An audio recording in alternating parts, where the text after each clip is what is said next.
સ્વીકારી પેટ્રોલ કે ડીઝલનું વેચાણ નહીં કરે એવો નિર્ણય લીધો છે। બેંકો દ્વારા કારથી પેટ્રોલ ડીઝલ પૂરવા પર 1% ચાર્જ લાગુ કરવાના વિરોધમાં પેટ્રોલ પંપ ડીલર્સ એસોસિએશને આ નિર્ણય લીધો છે।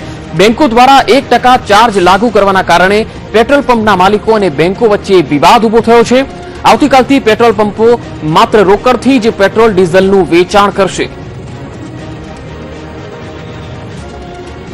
હાલ પેટ્રોલ પંપ એસોસિએશનના પ્રમુખ અરવિંદભાઈ ઠક્કર અમારી સાથે જોડાઈ ગયા છે।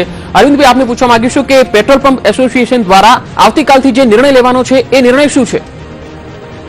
હમણાં જ અમને એવું જાણવા મળ્યું છે કે રિઝર્વ બેંકે બધી બેંકોને એક સૂચના આપી છે કે 9 તારીખથી એટલે કે સોમવારથી પેટ્રોલ ડીઝલની ખરીદી જો ક્રેડિટ કાર્ડ અને ડેબિટ કાર્ડથી થાય તો તેનો 1% પેટ્રોલ પંપ ડીલર પાસેથી વસૂલ કરવામાં આવશે, જે અમને સ્વીકાર્ય નથી।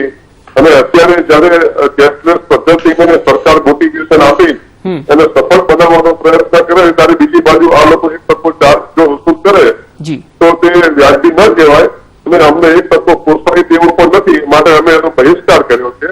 અને અમે આવતીકાલથી સમગ્ર ગુજરાત રાજ્ય તેમજ આખા ભારતના તમામ પેટ્રોલ પંપો ક્રેડિટ કાર્ડ ઉપર અને ડેબિટ કાર્ડ ઉપર પેટ્રોલ ડીઝલનો ચાર્જ નહીં કરીએ તેવો અમે નિર્ણય કર્યો છે।